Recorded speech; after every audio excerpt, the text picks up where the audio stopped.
And we are live. Gosh, welcome everybody. Welcome to Litquake on Lockdown. I'm Jack Bulwer from Litquake, San Francisco's literary festival and nonprofit. This is our virtual spring and summer series, which is streaming live to the Bay Area and throughout the world.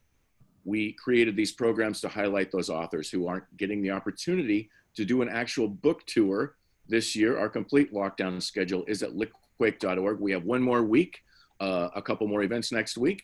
So please follow us on Twitter, Facebook, and Instagram for the latest updates, and stay tuned for news of our virtual festival, It's That Kind of a World, that is coming this October 8th through the 24th. Tonight, we are honored to be able to present Billy Ray Belcourt in conversation with Greg Sarris to discuss Billy Ray's new memoir, A History of My Brief Body. Here it is, which was released in the US just last week from the publisher $2 Radio. The book opens with memories of Billy Ray's early life in Alberta, Canada, and on the Driftpile First Nation. From there, it expands to encompass the big and broken world around him. Now, what emerges is not only a profound meditation on memory, gender, anger, shame, and ecstasy, but also the outline of a way forward. The reviews on this book are incredible. Just to name a few: LitHub, Washington Post, The Rumpus, Oprah, Lambda Literary, BuzzFeed, Toronto Star. It goes on. Tommy Orange sums it up really well. He said, quote, "The book is a world with worlds inside it. It means to decolonize any possible reader's pre or misconceptions about what it means to be alive and Indian today." Billy Ray Belcourt is a writer and academic from the Driftpile Cree Nation in northern Alberta. He is Canada's first First Nations Rhodes Scholar and is an assistant professor in the creative writing program at the University of British Columbia. He is author of the award-winning poetry collections NDN, Coping Mechanisms, and This Wound is a World. This book, it's sort of a memoir, but so much more. A History of My Brief Body marks his nonfiction debut. He is beaming to us live from his home in Vancouver. Billy Ray will be in conversation with Greg Sarris, an old friend of Litquake. So great to see him again. Greg received his PhD in modern thought and literature from Stanford University. He's published several books, one of which was adapted for an HBO miniseries, co-executive produced by Robert Redford. Greg serves as chairman of the Federated Indians of Grayton Rancheria in Northern California and teaches courses in creative writing, American literature, and American Indian literature at Sonoma State University. His latest book is the story collection, How a Mountain Was Made. So a few things quickly before we begin.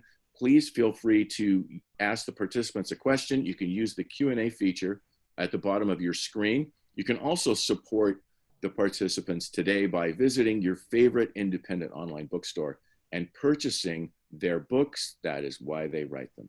We also ask for your support of the Litquake organization to allow us to continue these events. The Bay Area was already a very precarious place for artists and arts nonprofits, and now things are even more difficult. You can visit our website at litquake.org, and we appreciate any donation you can spare.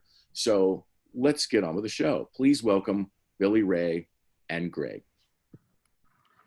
Hi, Billy Ray.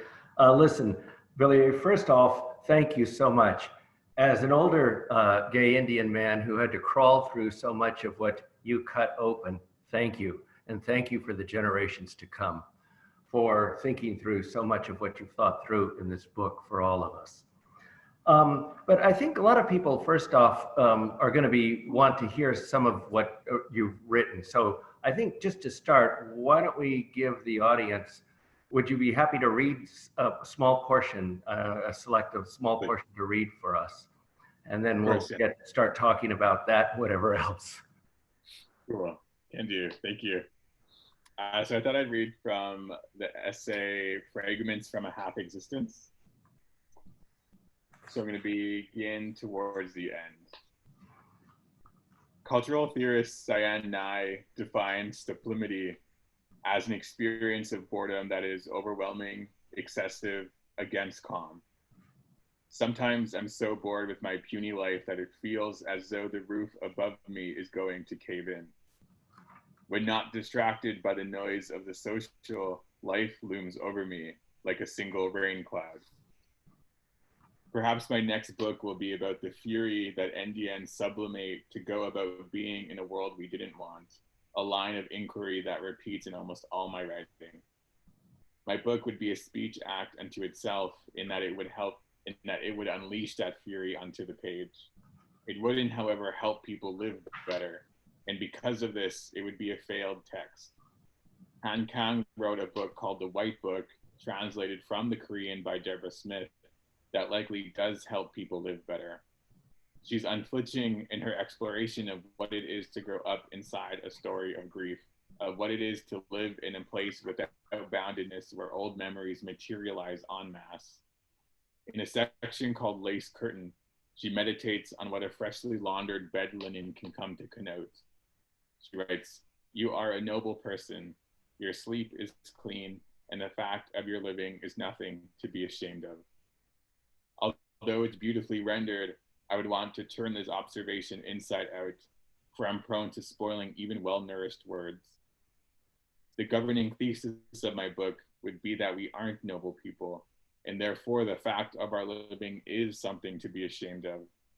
The question I'd ask, what might it look like for Indians to refuse life in the wake of all that's happened to us in a country in which we're social experiments before all else?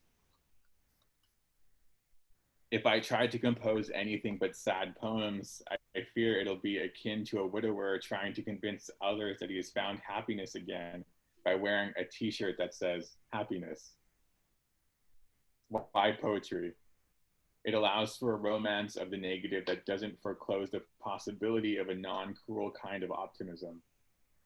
The political climate in which art is made will determine whether poetry is a unit of accusation or revelation. I'm writing a literature of blame record. To my mind, one of the most vital modalities of decolonial life is that of remaining unaddressable to a settler public that feasts on our misery. Most of the time, writing a book seems incompatible with this. On a full midday flight from Toronto to Edmonton, white lady leans into me. Is Edmonton home? Me, restrained, yes. White lady, did you have a nice time in Toronto? Me, pulls headphone out of right ear. I was in Ottawa, actually, just connecting. Oh, what were you doing in Ottawa? I was at a literary festival. I'm a writer. Do you have a book? What is it called? This Wound is a World. Her eyes widen. Oh, This Wound is a World. What's it about? It's, I'm Indigenous. It has a lot to do with colonialism.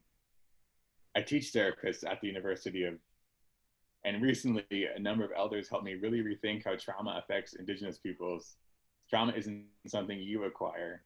In my head, I think, you as in me specifically. Trauma is literally who you are. An announcement by a flight attendant takes her attention elsewhere.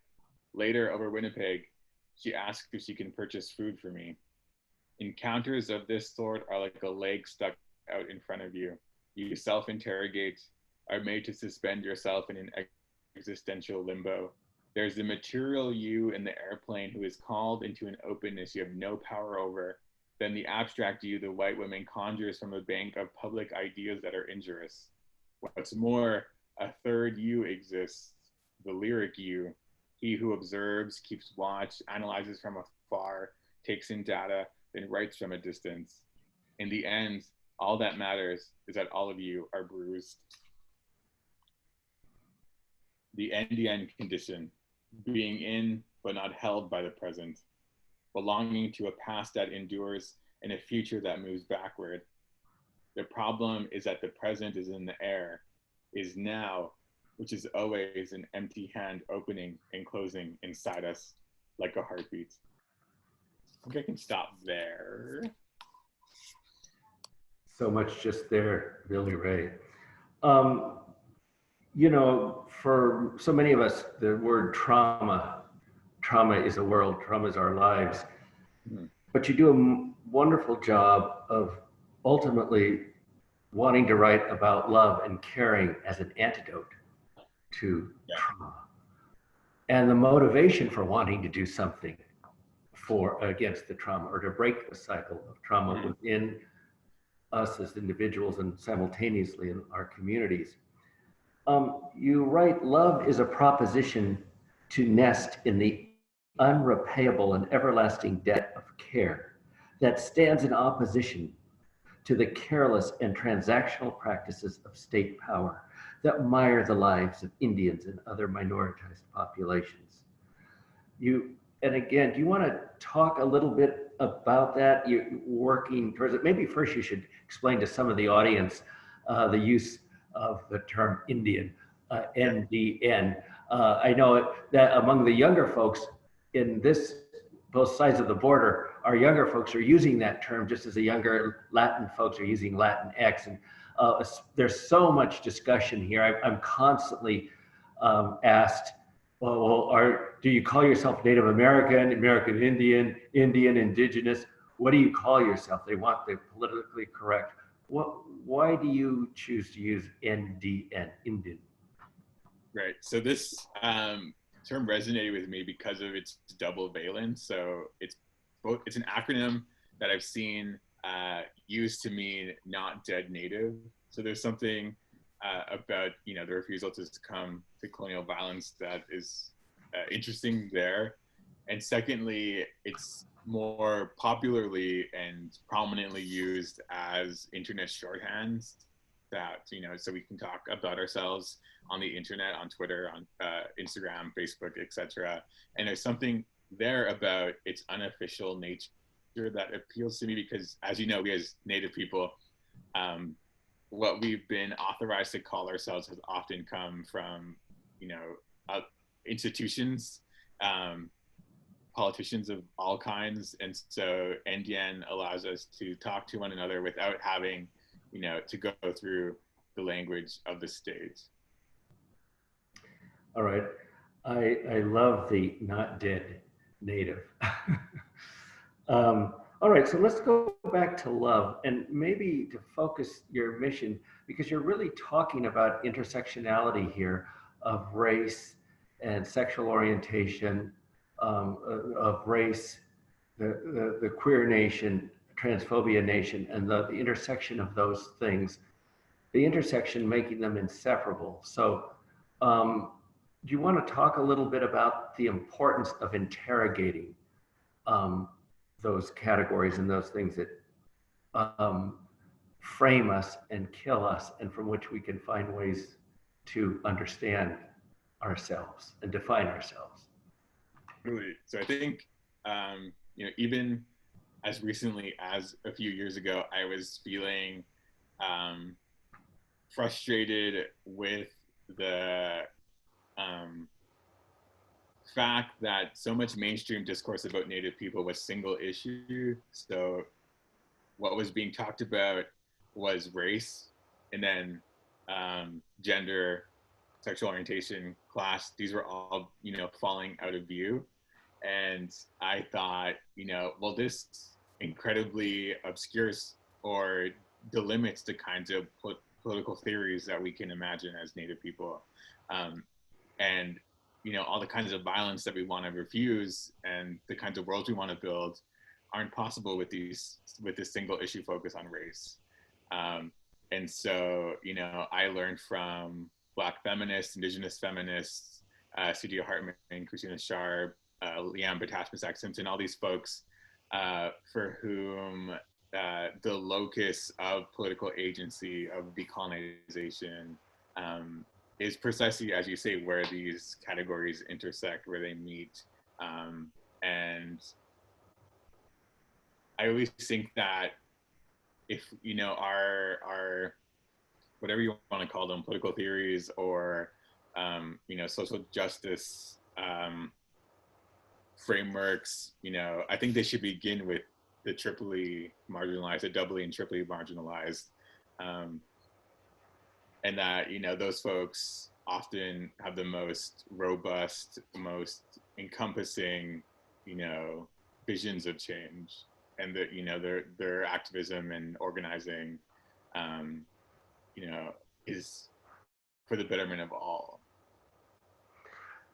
Yeah, because that's so important, because for so long, you know, and I went through a PhD program that was very theoretical, and I've read a lot of the older theory where, okay, we began to theorize race and so forth, but then I go to a gay bar, and how I'm gay there, but how am I an Indian there? and then you know, at home on the res, how am I a gay person? Right. So where those kinds of things, people don't, unless we begin to talk about this intersectionality, people don't allow us to be the complex thing we are. We talk about two spirit, but I like to say multiple spirit. And so, again, thank you for, you know, interrogating those notions and opening up the ways these things come together and in our lived lives, to help us have the language to understand them, and for others also. Talk a little bit about then the way in which you do this. I mean, it's so many other scholars have mixed memoir and history. You mix a lot memoir with a lot of theory, as we're hinting at. Talk a little bit about that stylistically, and your choice and why you do that. Totally. So I think it was firstly a reflection of the kinds of literature that I'm interested in and that I've been reading over the past, you know, 4 or 5 years. And these are writers like Maggie Nelson, Fred Moten, even Christina Sharp in her In the Wake, you know, the use of memoir not to supplement the theorizing, but actually to animate it. And because, you know, when we theorize from our lived experience, you know, it partly refuses this notion of the thinker who is outside of whatever they are thinking about.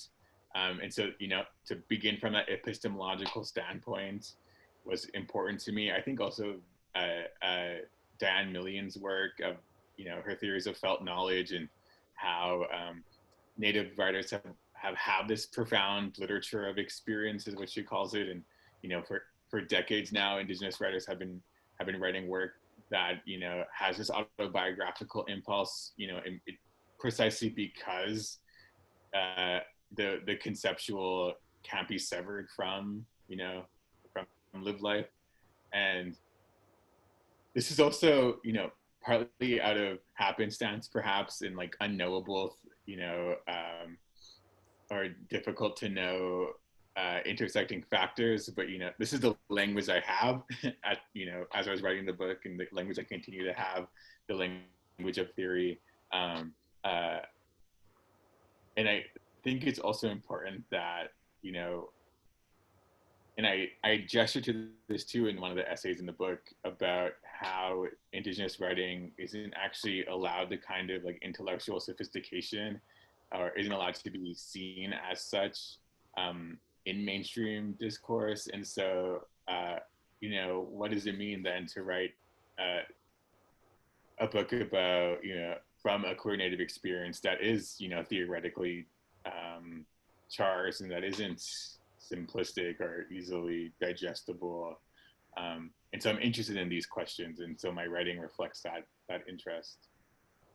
Yeah, it's maybe a little easier to do in academia. You'll be, I presume, going up for tenure. And I remember when I went up for tenure, my first book of essays, Keeping Slug Woman Alive, it was, again, memoir and theory and sort of things. And oh my God, you should have heard the debate among the academics. What is it?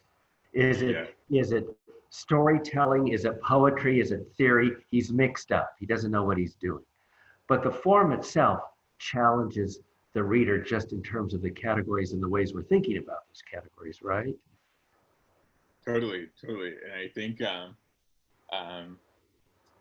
you know, part of how, you know, the anthropological gaze has been weaponized against Native people is, you know, by refusing us the capacity to, you theorize about our own lives. And so now we're in this position because there's, a larger cohort of Indigenous writers working today.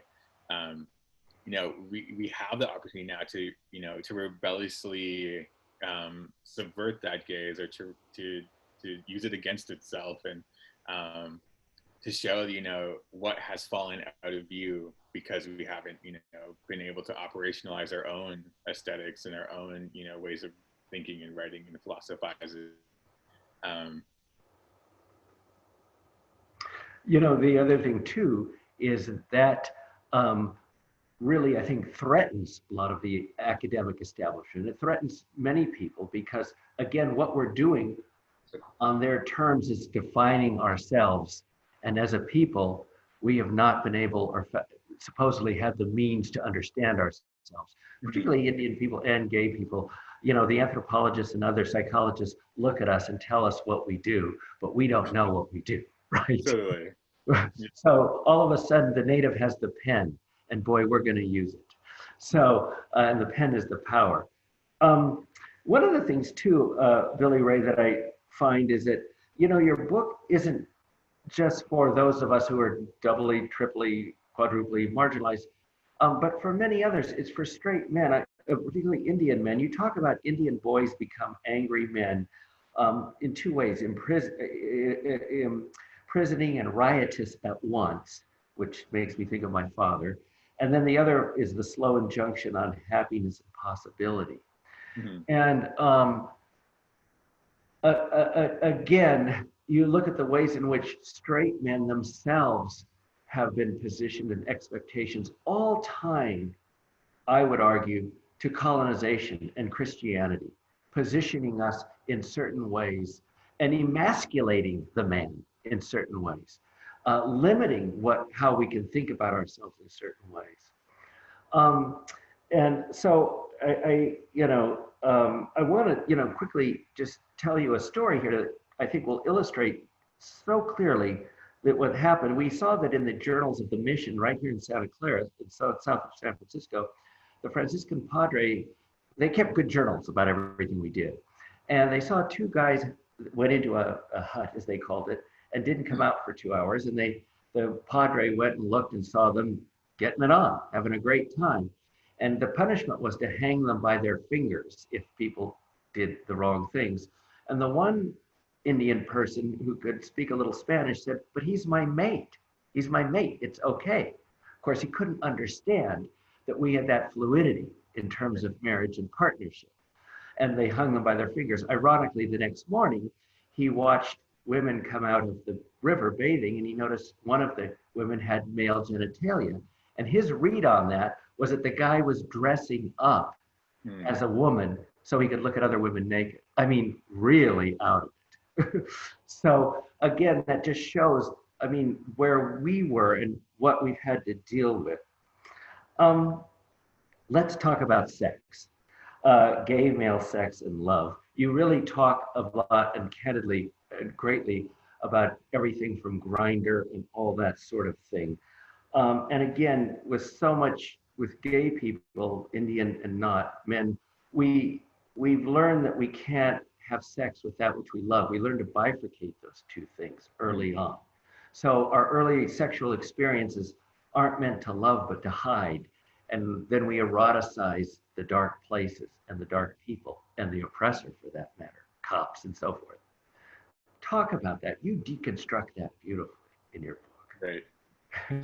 Yeah, I think it begins, the kernels of that line of thinking begin in the essay on my childhood. And so I think about, the closet as this kind of structuring force, and, growing up where I grew up, not having any representations of queer native life or queer life generally, worrying and, feeling fated to live a life that would not be authentic. And so then, the desire for the intensity of the desire for that which you don't know if you will attain is, I think, like this intense organizing force in one's life.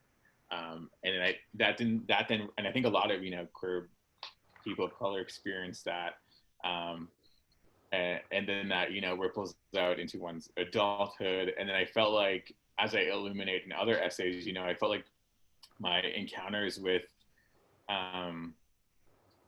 men, dating, etc., these all felt so overdetermined, you know, by history, by politics, that I could only exist in particular modes, all of which, you know, were corrupt and, you know, compromised my own joy and livability. And feeling that that was all that was allowed felt very similar to, you know, the experience of being in the closet, where you feel like your possibility is so limited, that you have to essentially compromise and make do with, you know, what is there, rather than, you know, moving towards something that feels spacious and with more breathability. And, you know, I've talked also in other interviews about, you know, dating apps and how these, you know, have really come to, are like the conditions of possibility for life today, or one of, you know, the many conditions of possibility, and how the apps, you know, at the level of data collection and visuality, again, reproduce these, you know, racializing norms. And so, you know, queer people of color are once again, you know, subjugated in these places where we're supposed to, you know, desire and love, etc. And having experienced all of that, you know, writing out of that place of, you know, desperation and sadness, to think about, you know, other modes of caring and relatability that aren't so caught up in these, you know, in the erotics of racism, or in the, you know, the general white supremacy of queer spaces. And so, you know, and showing how, I think in that last essay about, that mentions the Pulse shooting in Orlando, Florida, about how, you know, despite all of this violence, despite it constantly being reinvented, or, you know, the plagiarization of violence, as I put it, how it's, you know, unendingness, despite all of that, we still manage, you know, to lament, to grieve, and to use, you know, the power of grief to, you know, fight for different ways of being in the world and other worlds generally. And that I see in the refusal to allow grief to wholly destroy us, and the desire to make art out of that, you know, a lot of hope and power. Yeah, one of the, and you write against that. I mean, as victims in so many ways of internalized depression, when those kinds of things like Pulse happen, they remind us that we're supposed to be scared. We should be scared. We should hide. Be careful. Look over your shoulder. And I admit, all of a sudden, you know, I go along feeling fine, and then something like that happens, and all of a sudden I do become self-conscious. And as you write, it really takes, and you quote Ocean Vuong too, his poem, that it really takes a concerted effort to say no to the fear, and then no to all those things that are associated with fear. All the internalized oppression about the self, and about being gay, and worthiness of love, and those things. And again, the art and the writing becomes that. I wonder then the ways in which, so what you've done brilliantly, and I don't want to be a reductionist in any sense here, but you've really written against and out of the continuing internalized depression, with faith and love. I mean, faith that you to keep going. I mean, because the alternative is to go back into the closet, or, as too many Native gay youth, to hang ourselves or kill ourselves. Again, statistically in this country, the highest incident per capita in teenage suicides are Indian people. And, you know, I hear about that on different reservations around here, different rancherias. A young man dies or something, you know immediately you and I know often if he killed himself, what's likely that was about, even though the family and others may have no idea. Right. How do we stop the death and embrace life? What about, again, what about other modes? I mean, who have you talk about the ways in which your book has been responded to by your community, let's say? My community, they make fun of me being an academic often. Right. Having the kinds of discussions that you and I are having. Right. In fact, they'll often say, oh, he's talking like a white man, and you know, this sort of thing. Mm-hmm. Talk about your family, their reaction to your erudite discussions of self. Right. Right. So, you know, my community has just been like incredibly supportive and has championed the work that I'm doing. And I think in my family as well, I think, you know, there's this, you know, I think really like empathetic and like dignified response, which is that, you know, though we may not, you know, precisely use the language that you're using, that we know that this, you know, comes out of a place of lovingness, of love, and that, you know, the writing is a part of this larger project of, you know, resistance and, you know, writing out of a place of writing from, you know, northern Alberta, which is where I'm from, where my res is, a place, you know, that has generally not been in the literature in Canada, in Canadian literature proper. You know, so I think that I do believe that they understand the, you know, the social stake of what I'm doing. I also think that there's this, you know, thing amongst, you know, Native people where we're just like, you know, I think you generally, to speak very generally, I think, you know, especially when it's from our own communities, we're usually very, you know, happy for people. There's a general sense of like celebration when, you know, one of our own is doing, you know, things that put them in, you know, in the spotlight or in public life. And, you know, I also, when I was writing the book, this one, A History of My Brief Body, I also, you know, mentioned, for example, to my dad that I was interested in writing a bit about him and my brother and I's experiences as, you know, children. And he was like, you know, he was very plainly was like, yeah, I think that's something that you should do. And, you know, it's your story as well, you know, as much as it is ours. And, you know, the trust there that I would move forward with you know, compassion and clarity and yeah, so it's generally been a very wholesome response from my community, my family. You write a beautiful early on scene. Well, first of all, the caring that infuses you came from your relationship with your grandmother. Mm-hmm. Her ability to care for you against all odds, you and your twin brother. You suggest is what's infused you, that caring. But there's that wonderful scene early on at your graduation where your father hugs you. Yeah. And you really felt love. You felt care, love, and pride. And there are moments, I believe it was, I forget which poet, someone you quoted, was it Munoz? Where he talked about his father, you know, hugged him and he wanted to remember that. That's the one thing he wanted to remember, that connection. Yeah. So that was, those are like really touching moments of caring. So again, I think in that regard, you're fortunate because in some of our communities, I mean, I think they respect me because they've elected me chairman for 14 times in a row, but they also make fun of me, cousin professor. So, Right. so, but I think it's lovingly.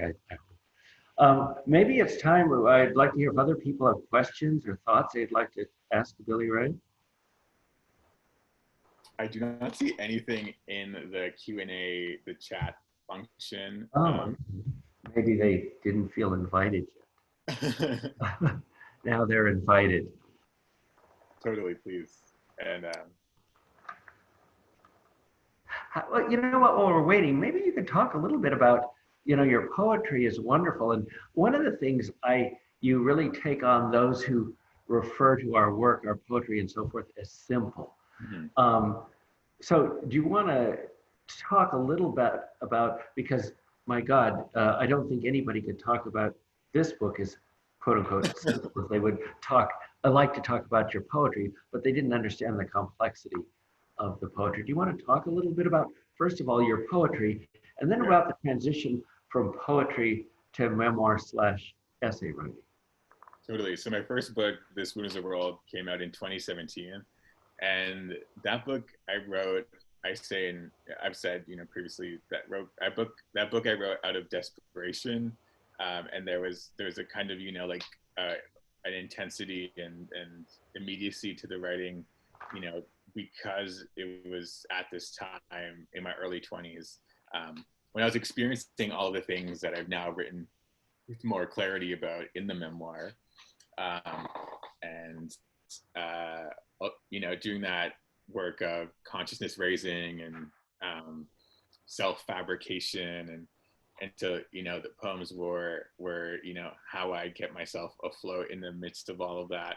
And, you know, the reviewer that I take on in the memoir for writing, for suggesting that my work was simplistic and that it was a part of this long, you know, history of simple books by Native people, is that, you know, when we use language that feels,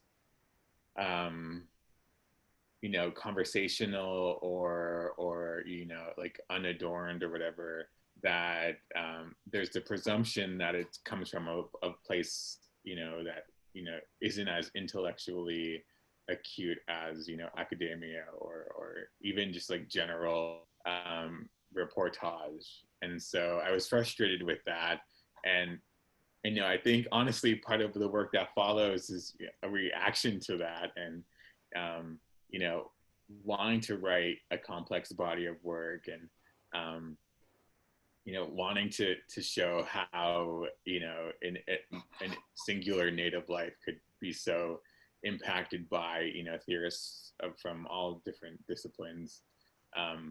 And also, you know, showing what you know, the work of cultural theorists and, you know, Black feminists and et cetera, queer and trans theorists, you know, what their work allows us to think about in Native studies and in Native literature generally.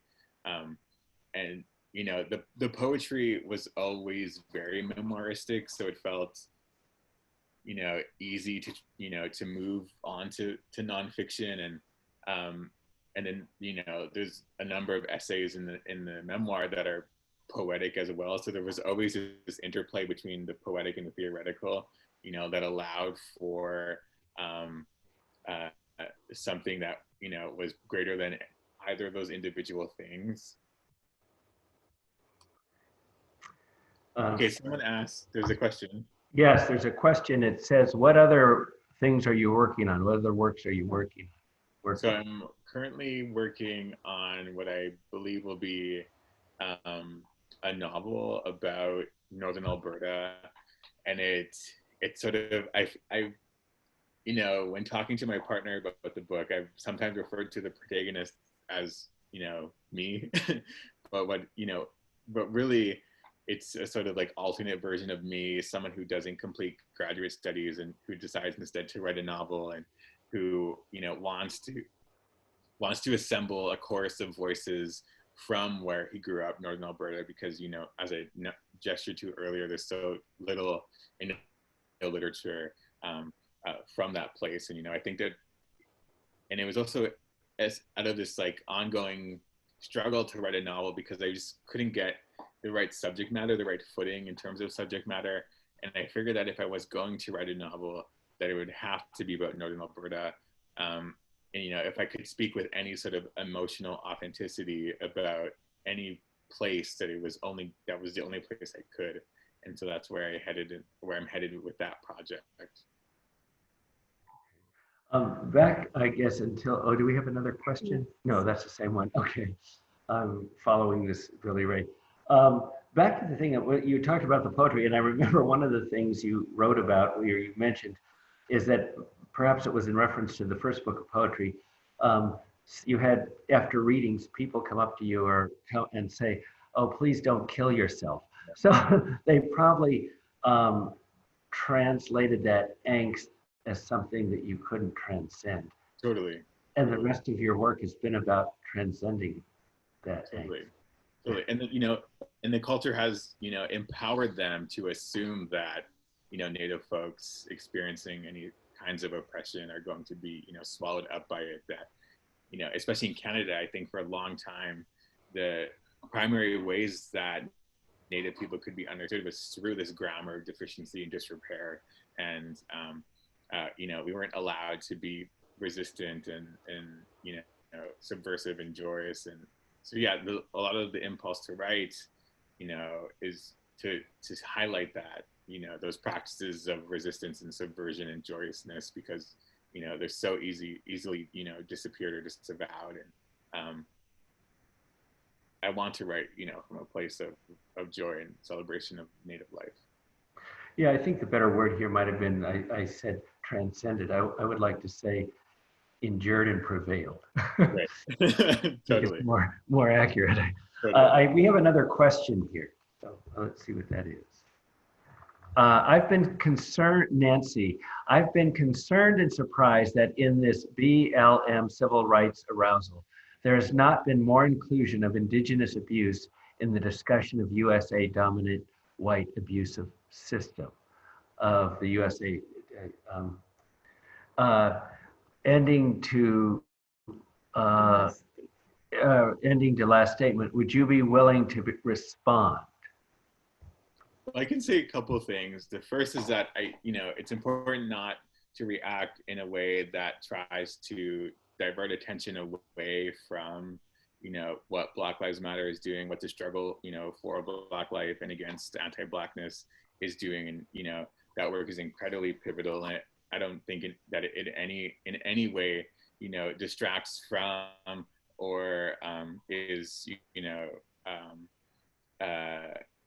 deleterious to, Native rights movements or, struggles against settler colonialism, because they're so bound up in each other that, settler colonialism works by way of, the theft of land. It has, historically by the seizure of, the enslavement of people, of Africans. And so, they're all bound together, and we have to, have a large enough optic to show that entangledness. And I think also this really, I remember at Standing Rock when, Black Lives Matter showed up, and it was, this incredibly profound moment that, I think for a lot of folks on, in like Native North America, because it, it showed this, the collaborative spirit of these groups, and, that are, we fight for one another and in one another's struggles. And that was really hopeful. Yeah. Wouldn't you say the movement incredibly is democratic? Because again, to think that there are Black trans huge protests, and that as a consequence, at least here, Billy Ray, American Indians here in California were ripping down monuments of Junipero Serra and others. So I think it's become kind of a ubiquitous movement. One group doesn't cancel out another, but enhances all of us on the margin, I would argue. Mm-hmm. Mm-hmm. Agreed. Again, it's another thing I think that, again, a lot of writers will be think about, is that in the past, there's been the professors who do all the theory, and then there's the poets that write the poetry, and then there's the novelists who write the novels, and never we come together. But you see more and more from Sherman, Alexi, and others, where many of us are able to do many more things, many more genres. You obviously are mastering clearly poetry, theory, memoir, and now the novel. Do you want to talk about that fluidity? I mean, again, we haven't had a whole lot of models, whether in the native world or in the non-native world, of writers who do both, a lot of both and both well, particularly theory. theory has always been very marginalized in the ivory tower. Totally. Yeah, I mean, I think, it's genre that, I never was allegiant to, the purest ideas of genre that, one had to, fully like master the mechanics of the genre in order to work in it. And that I, was reading across poetry, nonfiction, fiction, theory, and, seeing how when one reads that widely, the boundaries of a genre become porous, and they don't seem as, fixed and yeah, they don't seem as fixed or landlocked or whatever. And again, I always go back, I always think back to my reading of Jose Esteban Munoz and of Fred Moten, and these two theorists who seem to be doing something that called theory that felt so poetic and so human and otherworldly, and that Fred Moten in particular, the experience of reading him felt like the experience of tuning into some little something that had nothing to do with the way we were living right now, or had some he could marshal some experience of embodiment or embodiedness that felt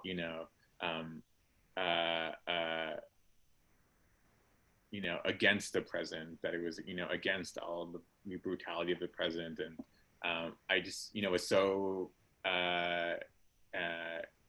energized by that, and I feel like I'm reading and writing towards that, how art and literature can possibly create this field of emotional experience that allows us to feel that we aren't entirely overdetermined by the present, and that that there's a futurist sort of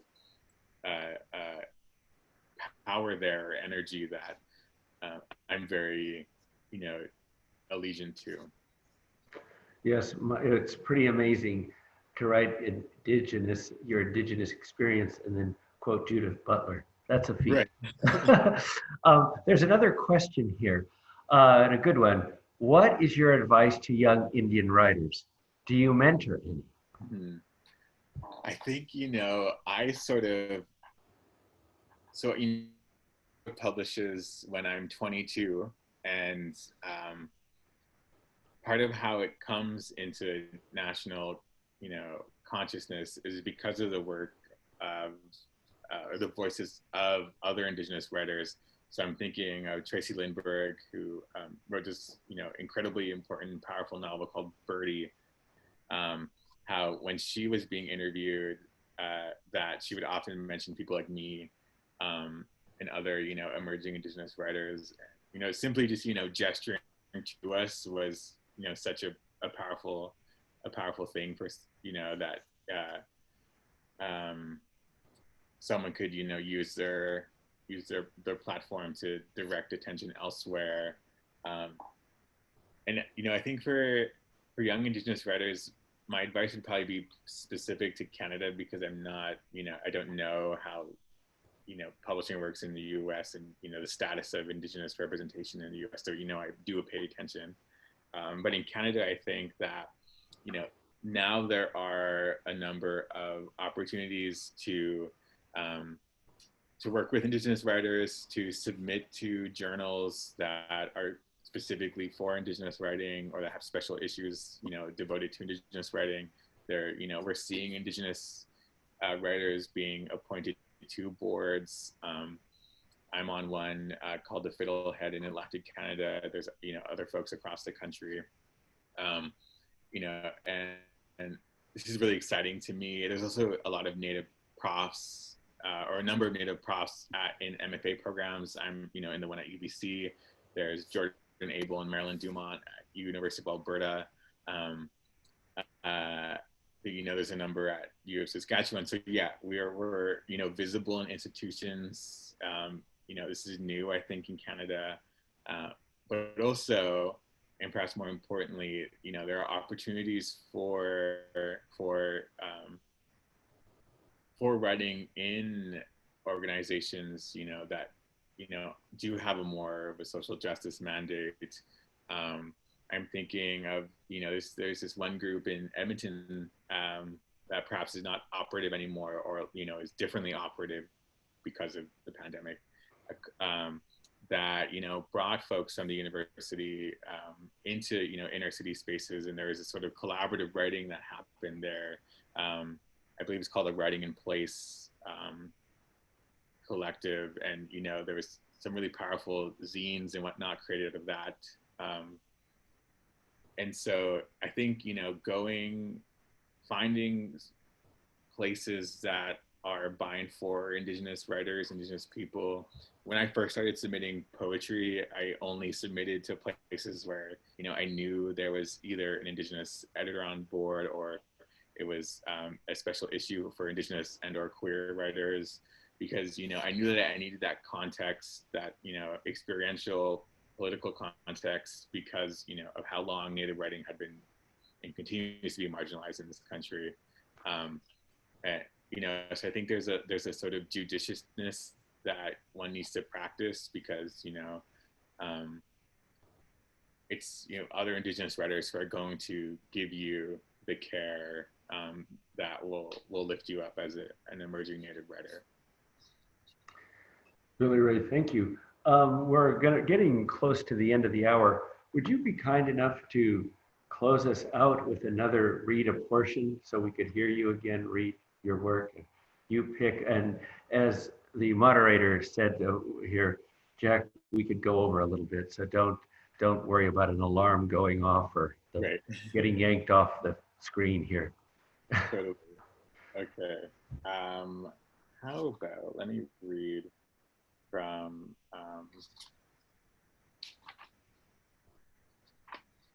I'll read a bit from the vignettes from Futuromania.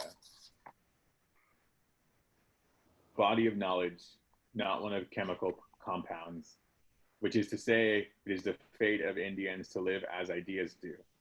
It is on the res that one can hear words speak as though in a chorus. To tear the page is to tear our world apart. What shame to be a sentence on its knees.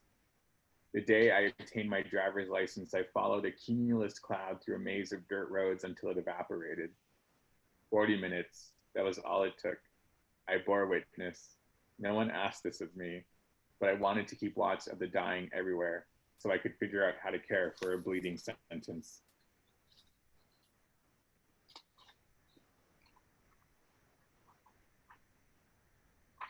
Let me see. It would be hard for people to believe that's prose, it's a poem, Billy Ray. Okay. Indian writer bemoans the red condition, which is that wherever he goes, he posits his queerness as a metaphysical conundrum. With each lispy word, modern history aggregates inside him like a wasp colony. Everywhere he is met by rows and rows of Michel Foucaults who promise he is freer than he thinks. Indian writer chuckles to himself now and then about the idiosyncrasy of this. Indian writer is reminded of Judith Butler, who in Gender Trouble ruminates on what she calls the sentimental Foucault, the Foucault who, despite his paranoid habits of diagnosis and disavowal, sometimes paused and stood beside himself to nod to a less disciplinary elsewhere. Legendarily, Foucault seldom spoke about himself. He and Indian writer don't have this in common. But Indian writer does suspect that Foucault's sentimentality had everything to do with something he has already written down in another poem. No one runs to theory unless there is a dirt road in him. Indian writer is hard at work on the paradox that one can be born into a past and at the same time indecipherable to it. That is his job, to keep watch of paradox. Indian writer knows that this isn't a new undertaking. To be unoriginal might have humiliated Indian writer a few years ago, but it doesn't matter today. because today he's in a boat with a bunch of Foucaults minutes away from an island where the only universal is that there are no bodies to bury and thus no longer a need to make shovels out of our heavy hands. Until today, I railed against the grisly fate reserved for men like me. I'm an anachronism in the way that all queer men are anachronisms, far too early. I'm a poet in the way that all queer men are poets, not a novel thought likely.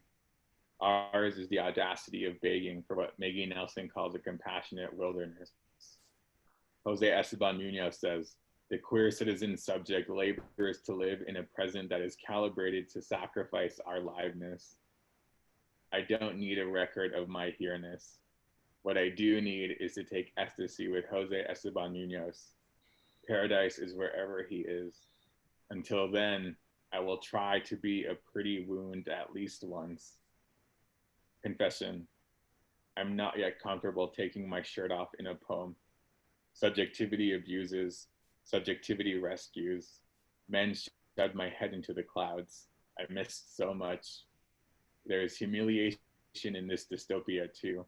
Here, my words appear in the air, upside down. My mouth is a dirty floor. I'm sweeping up the dirt with my imagination. Stop there.